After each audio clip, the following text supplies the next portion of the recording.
coming at y'all with another video today.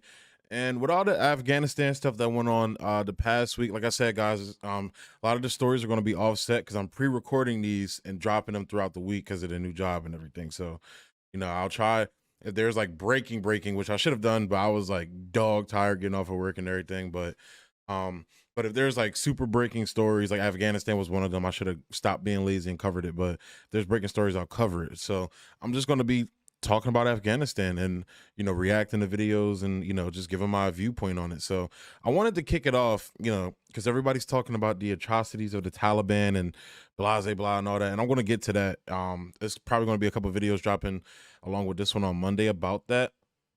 But I wanted to kick it off by showing how we weren't doing any good there at all. If you talk to any soldiers, they'll tell you the same thing. Some of them will tell you, we were outright doing horrible shit there, or they'll tell you like there was no reason for us to be there. The people didn't want us there. There was no objective mission to accomplish. No, So, but I wanted to kick it off by, of course, going over this Empire Files video. Empire Files is amazing. I love Abby Martin and Mike Preisner's work, man. They're really dope. And I'm going to be covering Mike Preisner on Katie Halper's show because I thought he really broke down Afghanistan, the situation really good. But I'm gonna kick it off by going through, just kind of reacting. I've already seen this video multiple times, but just watching it along with you guys about how we were running death squads in Afghanistan. So let's go ahead and get into it.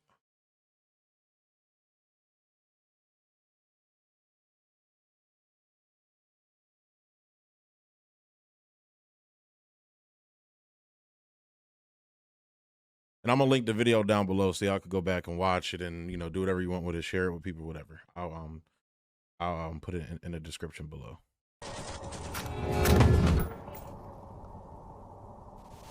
From the organization that brought you Oops, No More Kennedys, I'm sorry, guys, I want to vape. I got and a nasty habit. Topple Me Elmo. It's helped me quit tobacco though. Well, kind of. Usually when I get drunk sometimes when I'm drinking like beer and getting litty. I still smoke a cigarette here and there, but overall I don't buy packs anymore. I don't feel the need to smoke cigarettes. I don't even feel the need to smoke this. It's just, I don't know, when I'm in this type of setting I do it. But let's get back to the video. It's the Central Intelligence Agency Special Activities Division in Afghanistan action figure. They may look American, but if they do anything bad, they never existed. Exactly. Complete with realistic features based off the real American heroes like Smug Grin, Bulletproof Moo Special Guatemala Edition radio guaranteed to make whoever's listening think they're being cool. Regular pants. But most importantly, the backpack full of... The most important thing is those regular pants, man. American taxpayer dollars. Woo, with blood on them. To do shit that makes you, a seasoned CIA professional, wanna fucking hurl. Use the backpack cash to raise an army of foreign fighters. Foreign fighter accessories come with these Death Squad actions. Summary executions of whole families. Raiding medical clinics of Western NGOs who give an aspirin. So they're bringing levity and humor to it, kind of like in the way Jimmy Dore does a little bit, but more so with cartoons and animation and funny. But this is what they do. This is what the United States does. I try to tell this, to so many people, to my friends and everything. My family, they don't believe me when I tell them this. Like, they believe that America does nefarious shit, but they kind of fall under the guise of either, we're doing horrible shit for good reasons to fight more horrible people, or it's from the perspective of, and especially with Afghanistan, a lot of people I've talked to, well, these countries were shithole countries before we got there and they had their problems. So, it wasn't our fault that the country got wrecked when we got it. I know. To the wrong piece of shit. Find 8-year-olds profiled as potential future Taliban and kill them before they're old enough to hold a gun. You'd kill baby Hitler, wouldn't you? And add another layer of secrecy so that no matter what they do, the US government can deny all knowledge. This limited release won't come again until the next war in Afghanistan, so get yours now at the EmpireFiles.tv. Warning, foreign fighters may cause imposter syndrome, PTSD, anxiety, and 9/11. Hey, yo, Abby or Mike, if you watching this, yo, y'all should sell them dolls, bro. I can see somebody buying them. And I know it's supposed to be for humor and it's some fucked up shit, but I can actually see people buying them Jones. Y'all should probably look into doing that.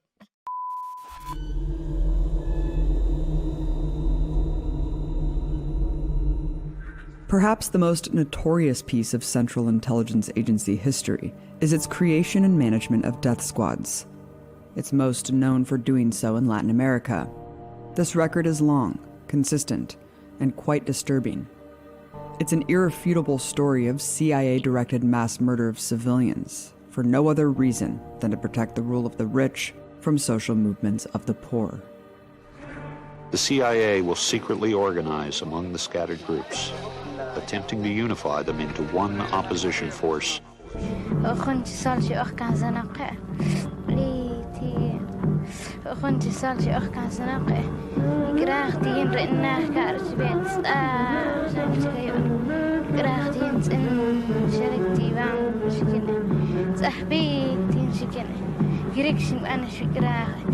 But meanwhile, General, we are financing at least a modest level a proxy war against the Nicaraguan government. That's what I read in the newspapers. I do not. He just has an asshole name, like, oh my God, Nutting. General Wallace Nutting. He looks like an asshole. And a fucking colonizer, piece of shit colonizer. You didn't know that when you were in the government? I do not find that illogical or morally repugnant. But key to the CIA's rebranding exercise today is the idea that their era of running death squads is a thing of the past. That was the old CIA, a different time, a complicated history. But this narrative couldn't be more false. In this episode, we'll be talking about just one place the CIA has been running them for the last 20 years. In Afghanistan, the case study in U.S. imperial disaster. While the CIA sponsored Afghan militias through the 80s.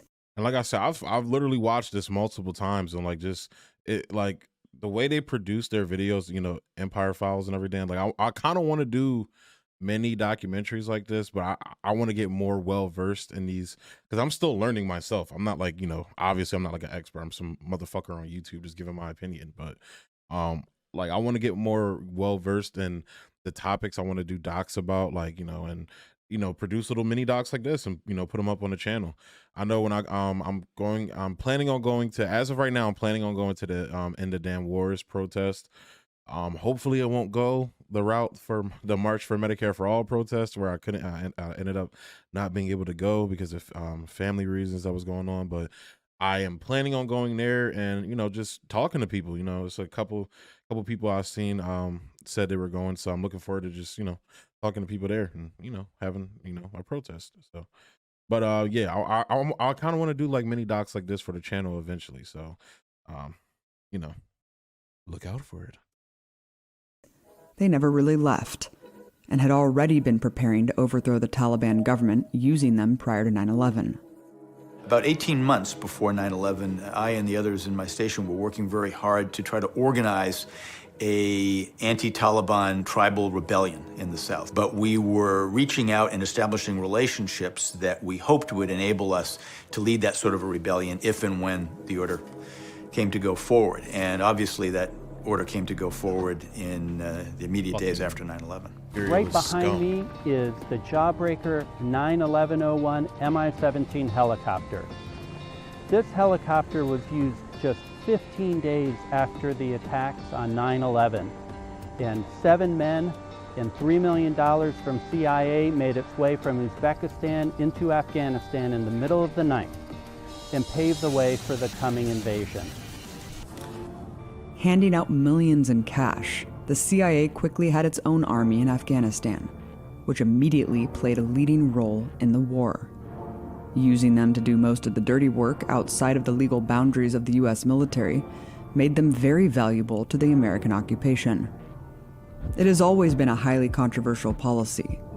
Even Afghan President Hamid Karzai, who himself had been on the CIA payroll, opposed allowing these CIA militias to exist under his new government. But a puppet president has no real power in a neo-colony of the U.S. empire. Look, at the end of the day, And that's the fact of the matter. That's what Afghanistan was. The Taliban, there were stories of the Taliban coming over here to the United States to visit our, the energy companies and shit like that. Like they were in like Texas and like, cause and I think she mentioned, I don't know if she mentions this in this video or if I'm thinking about another article or something I was going to be covering, but they wanted to make Afghanistan basically a new Saudi Arabia for them. Like they wanted them to be like Saudi Arabia, like an Emirati kind of, and like, kind of like the UAE and shit like that. So that's what they wanted for the Taliban. And it was really about a pipeline. So I was watching the Gray Zone, their live stream they did with Pepe Escobar, who I never heard of that guy, that journalist. I literally have never heard of him until I watched that live stream, and like just his work on Afghanistan, like very well versed in, in geopolitics and, foreign affairs and everything. And it's crazy. So I went to go share one of his articles about, he wrote an article about China, like just, detailing their rise to power basically. And you can't share it on Facebook. Like literally I can't, I tried to send it in Messenger to my friend and it wouldn't let me send it. So that, yeah, it's crazy. But yeah, but he was talking about this, this as well. They wanted to turn into a state, a lapdog of the United States, basically, like Saudi Arabia. And the falling out was more so over a pipeline disagreement than actual, like, 9/11 and shit like that. Because the Taliban were actually going to hand over Osama bin Laden, because it's a whole bunch of shit that I'm gonna talk about, that Pepe is going to talk about in that video. But it's just crazy, man. unless we're going to colonize Afghanistan, we need to have some sort of a political dispensation in that. That's what fucking Marianne Williamson would want. And again, I love Marianne Williamson, but starting to sound like a fucking American exceptionalist imperialist. And it's fucking ridiculous, man. Like, first it was the vote for Biden thing. Now it's, this, and we can't attack our allies in AOC and the squad, even though they're doing absolutely fucking nothing. So, but she sounds like this guy. Like, that's basic. Like, there was no other, thing for us to accomplish and do to keep the Afghan government the way it is. And I know everybody has their opinions on it. It's going to take time to see what's really going to happen under Taliban rule. But Pepe was talking about this. The Taliban are trying to, put forth a new image, not like akin to, their rule from like 90, I think it was like 96 to 2001. Because they, he wrote an article about how, which I'm going to be covering, about how China and Russia have been coaching them.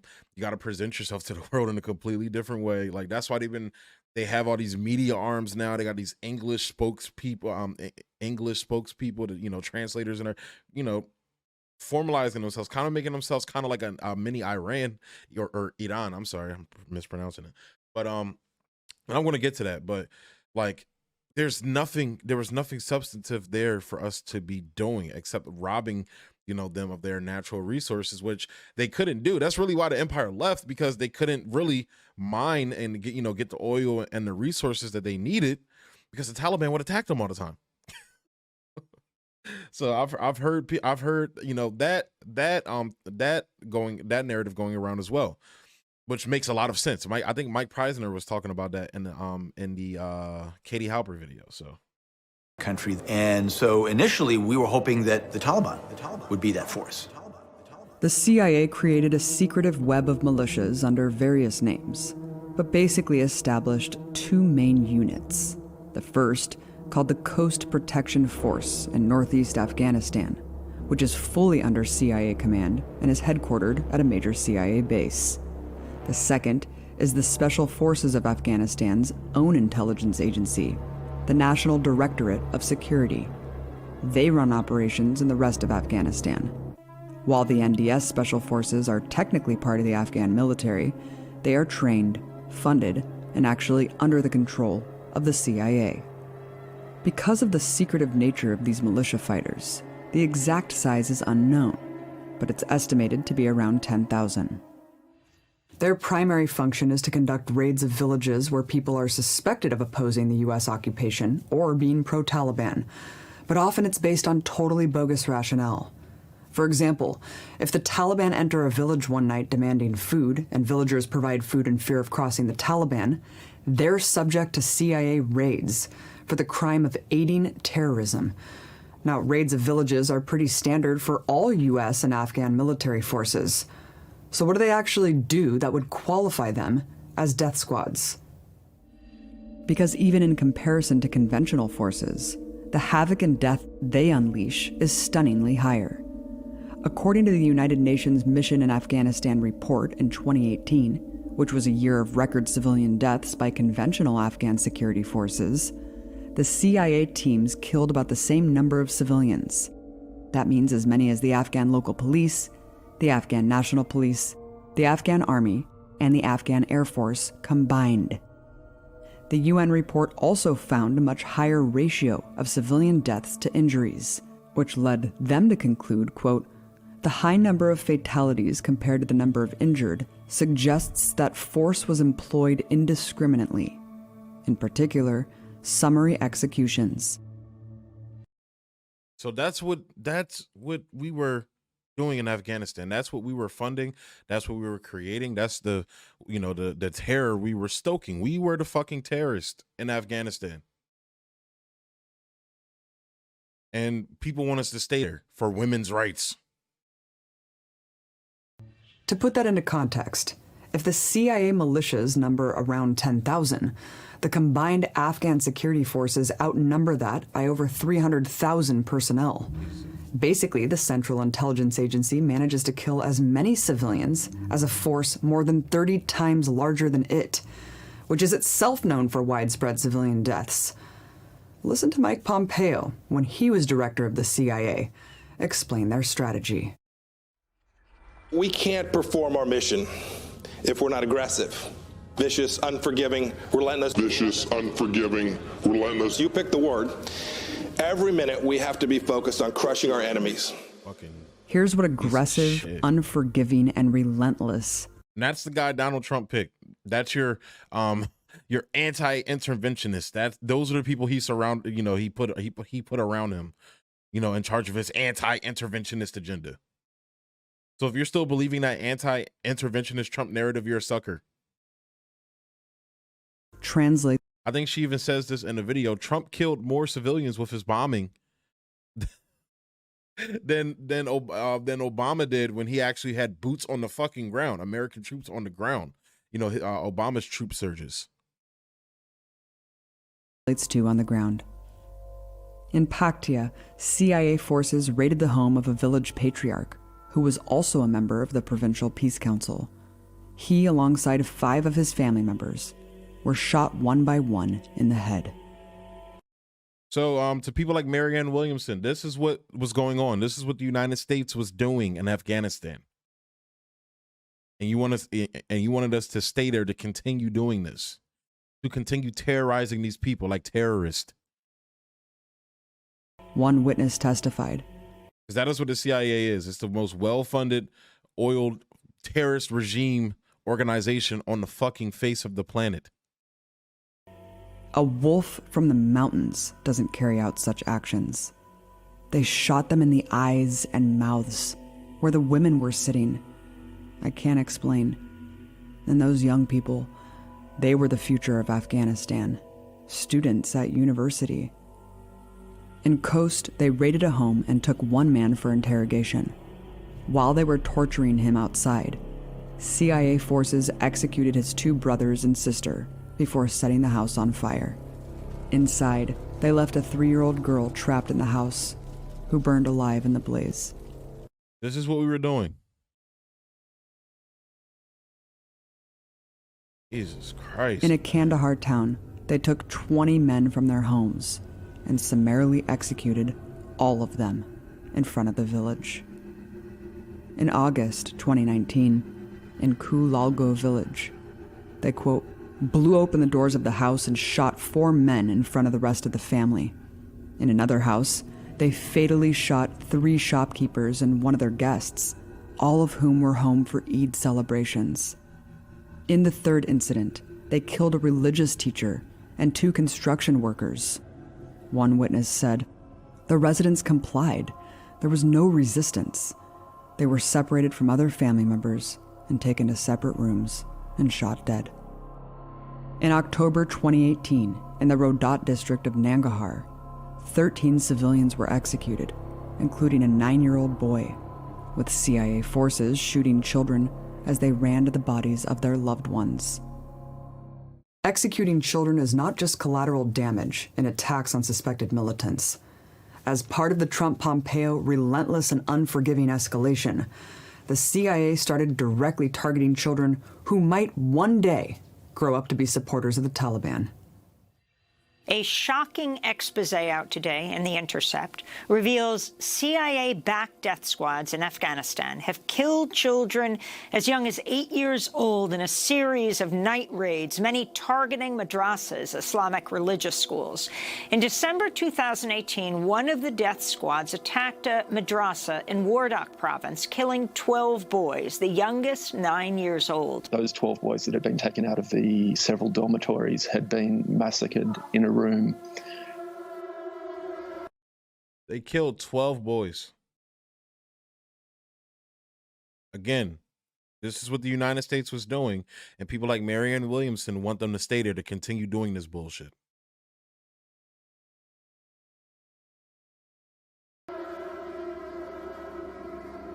There are several accounts of this exact scenario playing out in raids on medical clinics, adding yet another war crime to the paramilitary's rap sheet.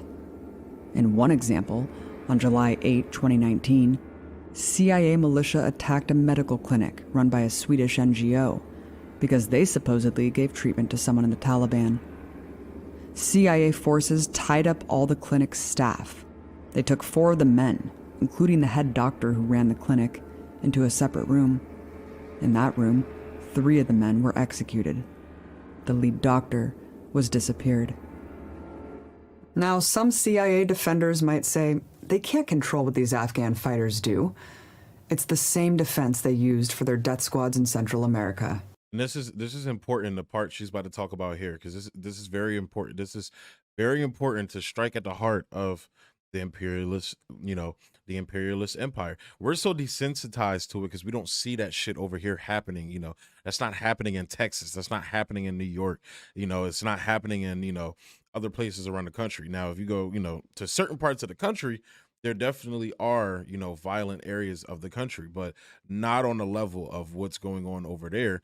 And it's sanctioned by us, just like the crime here, the crime and violence going on here. It's sanctioned by the government as well. People don't like to admit that. Gary Webb revealed that, but Gary Webb and multiple other journalists, and journalistic outlets over the years have revealed that. But this is the United States is a fucking brutal, relentless regime empire. Everything they say about Russia, China, every negative thing can be wholly applied to the United States times over. So this is important what she's about to say next. We just trusted our allies, and they turned out to do some heinous stuff. We didn't know what they were actually doing. Well, they can't use that excuse in Afghanistan. That's because when the Coast Protection Forces, or NDS Special Forces, launch these murder raids, they aren't just dropped off by American pilots and given American air support. The CIA commandos are actually on the ground with them, giving the orders. So I'm gonna run that back. I'm gonna run that back. I'm gonna play that again for the people in the back of the class. NDS Special Forces launch these murder raids. They aren't just dropped off by American pilots and given American air support. The CIA commandos are actually on the ground with them, giving the orders. Americans are giving the orders to do this heinous shit they should be locked in The Hague for. They should be hung, killed for. In one CIA raid in Torgar, one survivor recounted, "When my father opened the gate, they shot him dead. Then they tossed a grenade, killing my mother." While watching both his parents murdered, Khan stated he heard men yelling in English. Even in the mass murder of children at religious schools, multiple survivors reported there were Americans present. So again, to Marianne Williamson and people who are, and the shit libs who are think like her when it comes to Afghanistan, this is what we were doing there. In 2015, the Washington Post interviewed witnesses from 6 different massacres by the CIA. And I believe this is from the Afghan paper leaks, which was in the news and out the other because everybody was high on Trump, Trump this, Trump that. CIA paramilitary forces. In every instance, they recounted hearing English being spoken by armed men who... Which the Afghan papers basically just revealed what most, even your everyday Americans that don't pay attention to shit already knew. We waste money on these, you know, illegal forever wars. But the part that most Americans don't talk about, because to be frank, they just don't give a shit because it's not happening to them, is the mass murder and the terrorizing of the civilians of that region and of that area. They just view them as all these crazy Islamists and, you know, they're all terrorists basically and shit like that. And not every American believes that, you know, and feels that way, but it's the overall, you know, people, you know, just look at it from the overall money spent, you know, lens where it's like, just on a moral ground, what we're doing to the people over there, we're creating a problem. And that's what they want. You know, Afghanistan is on the border of China, which, you know, that's going to be something they go into in the Pepe Escobar video on the gray zone they go into. But this is what they want. The United States want they want chaos in that region.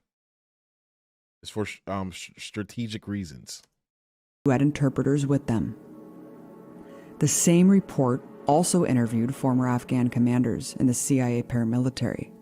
One said, "The orders came from the Americans.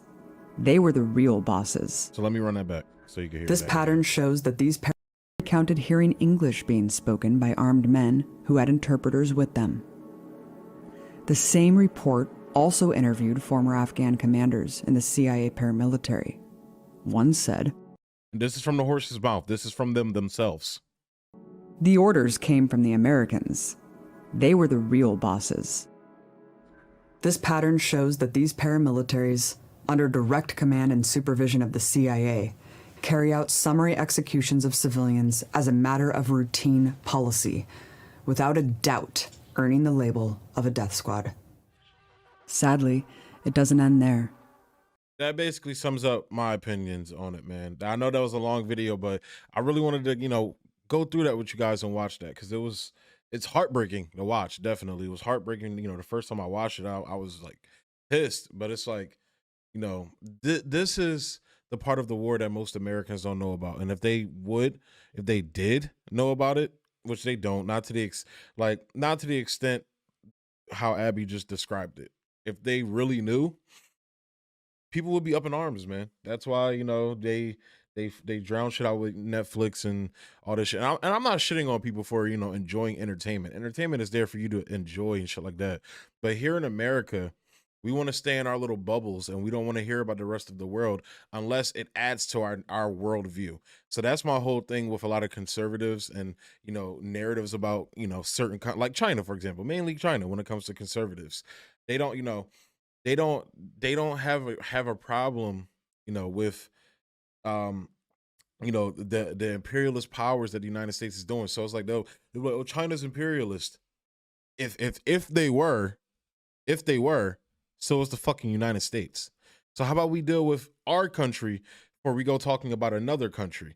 But most of the shit you're saying is propaganda. It's bullshit. That's just my worldview. And that's not to say China, again, that's not to say, this isn't about China though, it's about Afghanistan, but that's not to say that there's some utopian society. That's not what I'm saying. What I'm saying is we're doing shit like this in other people's countries to destabilize that country that was formerly occupied by another Western power, the British Empire. My smoke is with the US right now. That's how I see it. So with that being said, guys, I'm going to go ahead and close the video out there. I hope you enjoyed it. As always, like, comment, subscribe, and share, and follow me on one of the platforms above. Definitely show love there. Sometimes, you know, I post little clips on Instagram sometimes, and, you know, I'm active on Twitter for the most part. Facebook, not too much. I try to post here and there on Facebook, but still, go show love on there as well. And, yeah, thanks for tuning in.